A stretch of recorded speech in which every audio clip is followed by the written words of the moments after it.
Good evening student, my self Shubham sir, sigma classes YouTube channel पे आपका स्वागत है।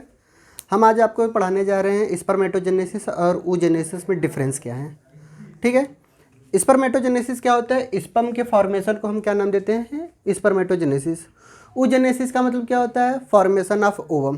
ठीक है, तो हम क्या कह रहे हैं कि स्पर्म का फॉर्मेशन कहाँ से कैसे होता है वो हमें बताना है। तो इसकी जो ओरिजिन होती है वो क्या है कि प्राइमोर्डियल जर्म सेल से होती है। कहाँ से होती है?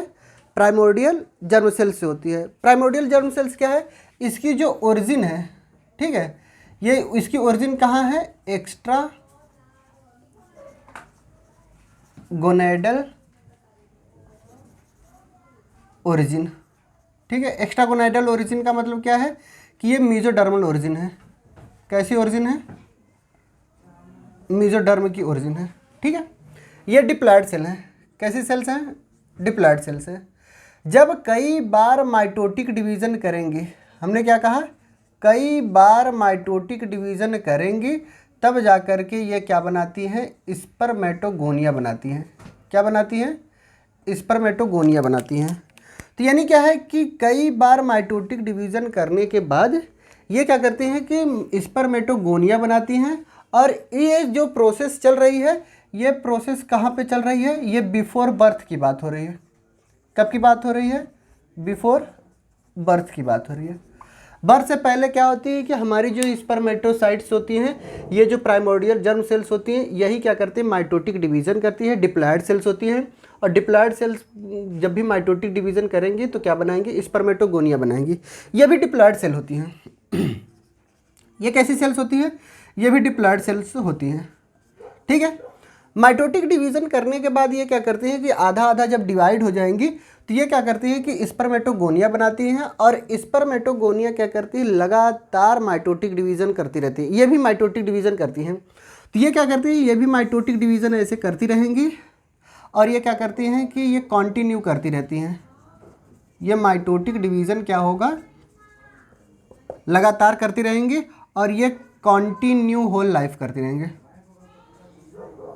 Continue to whole life. ये पूरे के पूरे लाइफ क्या होती हैं? कंटिन्यू बनी रहती हैं। ये स्पर्मेटोगोनिया, ठीक है, डिप्लॉयड सेल्स होती हैं। फिर जब माइटोटिक डिवीज़न करके ये स्पर्मेटोगोनिया बनाएंगी तो ये क्या करेंगी कि इनके अंदर केवल और केवल ग्रोथ होगी। क्या होगी? ग्रोथ होगी। ग्रोथ होने के साथ साथ क्या होगी? इनके अंदर डिफ्रेंसिएशन होगा। क्या होगा? डिफ्रेंसिएशन होगा। ठीक है, डिफ्रेंसिएशन का मतलब क्या है कि ये स्पर्मेटोगोनिया जो होती हैं वो क्या है कि ग्रोथ आया हमारा। अब ग्रोथ क्या है? ध्यान समझिए। जब स्पर्मेटोगोनिया ये प्राइमोर्डियल जर्म सेल से बन रही थी तो ये मान चलिए कोई भी एक 25 माइक्रोन या कोई भी इनकी सेल ले लीजिए। अब ये क्या करती हैं कि मान चलिए 12 माइक्रोन में ये क्या कर गई? टूट गई। ठीक है, तो ये ग्रोथ करके क्या करेंगे? 23 माइक्रोन बनाएंगी। ये वेट है इनका, सपोज दैट। तो ये क्या करेंगे? ये जो ग्रोथ हो रही है वो क्या बनाएंगे? स्पर्मेटोसाइट्स बनाएंगी। Primary spermatocytes. स्पर्मेटोगोनिया को हम नाम देते हैं इमेच्योर जर्म सेल्स। किस नाम से जानते हैं? इमेच्योर जर्म सेल्स के नाम से जानते हैं। अब ये क्या कर रही हैं? मैच्योरेशन की तरफ जा रही हैं। तो ये प्राइमरी स्पर्मेटोसाइट्स क्या करती हैं कि ये जब मैच्योर होती हैं यानी ग्रोथ करेंगे, डिफ्रेंसिएशन करेंगे, तब जा कर के हमारे अंदर क्या बनाएंगे? प्राइमरी स्पर्मेटोसाइट्स बनाएंगी। क्या बनाएंगी? प्राइमरी स्पर्मेटोसाइट्स बनाएंगी। प्राइमरी स्पर्मेटोसाइट्स क्या होती हैं कि ये भी 2n ही होती हैं। ठीक है, स्पर्मेटोसाइट्स क्या करेंगी? ये प्यूबर्टी स्टेज में, हम क्या कर रहे हैं? एट प्यूबर्टी, जैसे ही प्यूबर्टी स्टेज हमारी स्टार्ट होती है, ये बर्थ से पहले की बात थी, यहाँ पे बर्थ हुई और बर्थ से लेकर के जब तक हमारा एडोलसेंस नहीं आ जाता तब तक के बीच की पीरियड है क्या है? यहाँ से हम प्यूबर्टी स्टेज स्टार्ट करा रहे हैं। अब क्या है कि प्यूबर्टी स्टेज जैसे ही स्टार्ट होती है तो ये क्या करते हैं? प्राइमरी स्पर्मेटोसाइट से मियोटिक डिवीज़न करने लगती हैं। क्या करने लगती हैं? Meiotic division. यहाँ पे हमारा फर्स्ट मियोटिक डिवीज़न होता है। कैसा डिवीज़न होता है? फर्स्ट मियोटिक डिवीज़न होता है। और फर्स्ट मियोटिक डिवीज़न को हम रिडक्शनल डिवीज़न कहते हैं। किस नाम से जानते हैं? रिडक्शनल डिवीज़न के नाम से जानते हैं। ये फर्स्ट मियोटिक डिवीज़न है। ठीक है, फिर ये फर्स्ट मियोटिक डिवीज़न जैसे ही करेंगी और ये क्या बनाएंगी, सेकेंडरी स्पर्मेटोसाइट्स बनाएंगी, यानी ये हैप्लॉइड सेल्स बनाएंगी। क्या बनाएंगी, हैप्लॉइड सेल्स बनाएंगी। ये मियोटिक डिवीज़न जब भी करेंगे तो सेकेंडरी स्पर्मेटोसाइट्स बनाएंगी, और सेकेंडरी स्पर्मेटोसाइट्स क्या होंगी, इसके आगे सक्सेसिवली क्या करेंगे, फिर से सेकेंड मियोटिक डिवीज़न बनाएंगी। तो ये क्या करती है, सेकेंड मियोटिक डिवीज़न होती हैं इनके अंदर। ठीक है, जैसे ही सेकेंड मियोटिक डिवीज़न करेगा तो ये स्पर्मेटिड्स बनाएंगी। क्या बनाएंगी, स्पर्मेटिड बनाएंगी। ये क्या बनाएंगी, स्पर्मेटिड बनाएंगी। ये सारे के सारे कैसे होते हैं, हैप्लॉइड होते हैं। यहाँ से यहाँ तक की प्रक्रिया को हम कहते हैं स्पर्मेटोसाइट्स। ठीक है, स्पर्म साइटोजेनेसिस। ठीक है, स्पर्मेटोसाइट्स बन रही हैं तो स्पर्मेटोसाइट जेनेसिस बोल दिया। ठीक है, स्पर्म साइटोजेनेसिस बोल दिया इनको। ठीक है, तो ये क्या करते हैं, स्पर्मेटोसाइट्स बनाती हैं, और ये क्या करते हैं कि जब यहाँ पे first meiotic division second meiotic division complete होता है तो इसी को हम नाम दिया, इनको मियोसिस हो रही हैं। यानी हमारे स्पर्म का फॉर्मेशन कैसे होता है, मियोसिस के थ्रू हो रहा है। ठीक है, फिर उसके बाद आता है कि स्पर्म जैसे सेकेंडरी मियोटिक डिवीज़न होता है, सेकेंड मियोटिक डिवीज़न कंप्लीट होता है तो स्पर्मेटिड बन जाते हैं, और जैसे ही स्पर्मेटिड बनेंगे तो इनके अंदर मॉर्फोलॉजिकल चेंजेस आते हैं। कैसे चेंजेस आते हैं, मॉर्फोलॉजिकल चेंजेस आते हैं। ठीक है, ये मॉर्फोलॉजिकल चेंजेस जो होते हैं उनको हम नाम देते हैं स्पर्मियोजेनेसिस। क्या नाम देते हैं, स्पर्मियोजेनेसिस नाम देते हैं।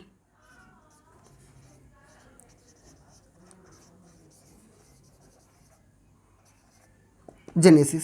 ठीक है, या इसी को हम कभी कभी नाम देते हैं स्पर्मेटोटेलिसिस। ठीक है, तो ये स्पर्मियोजेनेसिस के दौरान क्या करता है, हमारा स्पर्म का फॉर्मेशन हो जाता है, जिससे हमारा क्या है कि ये स्पर्म का फॉर्मेशन हो गया। अगर आपसे कोई पूछेगा स्पर्म का फॉर्मेशन कैसे होता है तो आप क्या बताओगे, स्पर्म के स्ट्रक्चर का फॉर्मेशन जो होता है वो डिप्लॉयड प्राइमोर्डियल जर्म सेल्स से होता है, और आपके एनसीईआरटी में यहाँ से स्टार्ट किया है, प्राइमरी स्पर्मेटोसाइट से स्टार्ट किया है। ठीक है, आपके एनसीईआरटी ने यहाँ से स्टार्ट किया है, और इससे पहले कि हम ये चीज़ें यहाँ बना दी। ये क्या करते हैं, स्पर्मेटोगोनिया हमेशा पूरी लाइफ चलता रहता है, यानी हमारे मेल के अंदर कभी भी स्पर्म की कमी नहीं होती है। जब चाहोगे तब फॉर्मेशन होता रहता है, हमेशा होता रहता है, मरते दम तक होता रहता है। तो ये कंटिन्यू क्या होती है, पूरे लाइफ चलती रहती है। ठीक है, इसलिए स्पर्म की कमी नहीं होती। ठीक है, इसी कड़ी में हम क्या करेंगे, आगे हम स्टार्ट करने जा रहे हैं oogenesis। ठीक है, तो आगे आप स्टार्ट करने तो आगे हम चल रहे थे कि प्राइमोर्डियल जर्म सेल्स में हम oogenesis बताना है हमें। oogenesis का मतलब आप क्या समझते हैं, फॉर्मेशन ऑफ ओवम। ठीक है, तो ओवम का फॉर्मेशन हम कैसे होता है ध्यान समझिए। तो ओवम का जो फॉर्मेशन होता है वो कैसे होता है, हमारे वही पुराना चीज़ जैसे प्राइमोर्डियल जर्म सेल्स होती है उन्हीं से होता है। प्राइमोर्डियल जर्म सेल्स की ओरिजिन कहाँ पे हुई है, ये आप कहेंगे एक्स्ट्रा गोनाइडल। ठीक है, ओरिजिन, और उसमें भी कौन सी, मीजोडर्म से। कहाँ से, मीजोडर्मल ओरिजिन थी, यानी हमारे यॉर्क सैक से। कहाँ से, यॉर्क सैक से। तो यहाँ से क्या होते हैं, प्राइमोर्डियल जर्म सेल्स हमारी कैसी सेल्स हैं, ये डिप्लॉयड सेल्स हैं। कैसी सेल्स हैं, डिप्लॉयड सेल्स हैं। इनके अंतर्गत क्या होगा, बहुत सारे माइटोटिक डिवीज़न होंगे। हमने क्या कहा कि ऐसे कई माइटोटिक डिवीज़न होंगे, सेवरल माइटोटिक डिवीज़न हम कह सकते हैं। ठीक है, हम क्या कह सकते हैं, सेवरल माइटोटिक डिवीज़न होंगे, तब जा कर के ये हमारा ओगोनिया बनेगा। क्या बनेगा, ये ओगोनिया बनेगा हमारा। ठीक है, तो सेवरल माइटोटिक डिवीज़न होंगे तो ओगोनिया बनाएंगे। ओगोनिया क्या है, ये माइटोटिक डिवीज़न से हो रही तो हमारा क्रोमोसोम नंबर चेंज नहीं होगा, तो ये भी हमारे 2n रही रहेंगे। ठीक है, ये हमारे क्या है, 2n है। फिर उसके बाद आता है क्या है कि ये जितने भी फेजेस दिख रहे हैं आप में, ये क्या है, ये मल्टीप्लिकेशन फेज़ है। ये बर्थ से पहले की बात हो रही है, तो ये क्या है कि ये मल्टीप्लिकेशन फेज़ है। कैसे फेज़ है, मल्टीप्लिकेशन फेज़ आपको दिखाई दे रही है। ठीक है, मल्टीप्लिकेशन फेज़ कब हो रही है, ये बिफोर बर्थ की बात हो रही है। कब की बात हो रही है, ये बर्थ से पहले की मैं बात कर रहा हूँ। कोई भी महिला अगर पैदा होती है, बच्ची पैदा होती है, उसके पहले की बात कर रहा हूँ, ठीक है। जैसे ही आती है बर्थ के बाद, तो यहाँ से oogonia बन जाती है। अब बात ये होती है oogonia क्या होते हैं, ध्यान समझिए।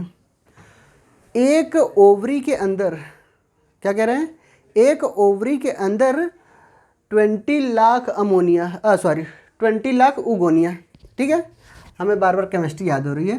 तो ये क्या है कि हमने क्या किया, 20 लाख oogonia आर प्रेजेंट, ठीक है, इन ईच ओवरी। एक ओवरी में 20 लाख oogonia क्या होती है, प्रेजेंट होती है, ठीक है।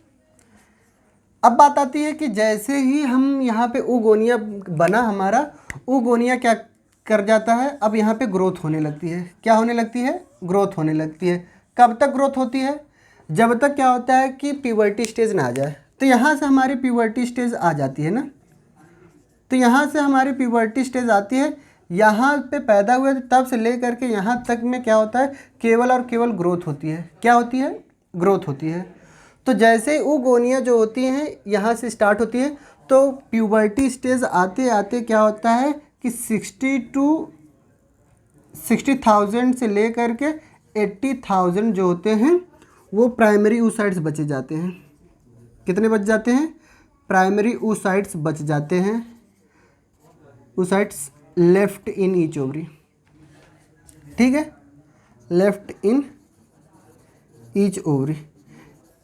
यानी क्या है कि 20 लाख थी, डायरेक्ट 60 से 80,000, 60 to 80,000 कैसे आ गए, जैसे ग्रोथ होता है तो डीजेनरेट होते हैं, फिर सेल्स एब्जॉर्ब हो जाती है बॉडी के अंदर, सेम एज इट इज़ इतने ही बचे जाते हैं हमारे यहाँ oogonia में ना। फिर उसके बाद आता है कि हमारी प्राइमरी oocytes बनती हैं। और प्राइमरी oocytes क्या करती हैं कि ये प्यूबर्टी स्टेज में आकर के प्राइमरी oocytes क्या करेंगी, मियोसिस करेंगी। क्या करेंगी, मियोसिस करेंगी। और मियोसिस करके क्या बनाएंगी, एक सेकेंडरी oocytes बनाएंगी। क्या बनाएंगी, एक सेकेंडरी oocytes बनाएंगी और एक फर्स्ट पोलर बॉडी बनाएंगी। क्या बनाएंगी, दोनों हैप्लॉइड होते हैं। तो ये मियोसिस जो होती है, फर्स्ट जो मियोसिस होती है वो क्या करती है कि सेकेंडरी oocytes बनाती हैं और फर्स्ट पोलर बॉडी बनाती हैं। ये बात हमें याद रखना है, ठीक है। तो ये प्रोफेज में यहाँ पे जो प्राइमरी oocytes होती है वो प्रोफेज फर्स्ट में जा कर के रेस्ट करती है, ताकि क्या हो, ग्रोथ होती रहे। फिर ये क्या करते हैं कि यहाँ पे मियोसिस फर्स्ट होगी तो ये सेकेंडरी oocytes बनाएंगी। सेकेंडरी oocytes क्या करती हैं, अब फर्स्ट पोलर बॉडी। अब आगे क्या है कि सेकेंडरी oocytes इंटर हो जाती है मियोटिक डिवीजन में फिर से, और ये सेकेंड रेस्टिंग फेज में चली जाती हैं। सेकेंड रेस्टिंग फेज, यहाँ पे फर्स्ट रेस्टिंग फेज था, यहाँ पे सेकेंड रेस्टिंग फेज। तो सेकेंड रेस्टिंग फेज में क्या होता है कि ये जो एग होती है वो मेटा फेज में ही रह जाती है, क्योंकि इनके अंतर्गत क्या करना है, मॉर्फोलॉजिकल चेंजेस आते हैं। तो ड्यू टू मॉर्फोलॉजिकल चेंजेस की वजह से ये क्या करते हैं कि यहाँ पर मेटा फेज में ही रह जाते हैं। तो यहाँ पे हमारा क्या होता है, मियोसिस सेकेंड जैसे ही स्टार्ट होता है तो ये क्या करते हैं कि मियोसिस फर्स्ट क्या करता है, कंप्लीट हो जाता है, ठीक है। अब बात आती है कि जैसे ही ये इंटर करेगा मियोटिक डिवीज़न में, तो मियोटिक डिवीज़न में इंटर करने के बाद ये क्या करते हैं, ootyd बनाते हैं और एक सेकंड पोलर बॉडी बनाते हैं। क्या करते हैं, सेकंड पोलर बॉडी बनाते हैं। जैसे ही ये ootyd का फॉर्मेशन होगा वैसे उसी दौरान क्या होता है कि एंट्री ऑफ स्पर्म स्टार्ट हो जाएगी। तो एंट्री ऑफ स्पर्म क्या करेगी, स्पर्म की एंट्री होगी और ये क्या करेंगी, ये सेकेंडरी oocytes को क्या करेंगी, ब्रेक करेंगी। कैसे ब्रेक करेंगी, ये जो सेकेंडरी oocytes बन रही हैं आप में, ये सेकेंड रेस्टिंग फेज के दौरान ये इनका सेकेंड रेस्टिंग फेज क्या हो जाएगा, ब्रेक हो जाएगा। और ये जो सेकेंडरी oocytes है वो हमारे ootyd में कन्वर्ट हो जाते हैं। किस में कन्वर्ट हो जाते हैं, ootyd में हमारे कन्वर्ट हो जाते हैं। और ये आगे चल करके किस में कन्वर्ट हो जाता है, मॉर्फोलॉजिकली चेंजेस, ये ओवा में कन्वर्ट हो जाता है, ठीक है। तो ये रहा हमारा क्या है कि oogonia का स्ट्रक्चर, यानी oogonia से कैसे हमारा ओवम बना। तो ये क्या है कि यहाँ से यहाँ तक की फेज़ को हमने क्या नाम दिया था, मल्टीप्लिकेशन फेज़, यानी बिफोर बर्थ की बात हो रही है। और यहाँ से यहाँ तक क्या था कि प्यूबर्टी स्टेज के बाद मियोसिस हमारा स्टार्ट हो जाता है। और ऐसे ही हमारा क्या है कि oogenesis होती है, ठीक है। ओवम का फॉर्मेशन हमारा इसी तरीके से हो रहा है, ठीक है। तो ये क्या है कि इनकी ओरिजिन को देख करके क्वेश्चन आते हैं। और ये सारे का सारे जो चीज़ें हम लिखवा रहे हैं वो भी आपके लिए बहुत ही बेहद इंपॉर्टेंट बात है। हर एक स्टेप से हमारे क्वेश्चन बनते हैं, ठीक है।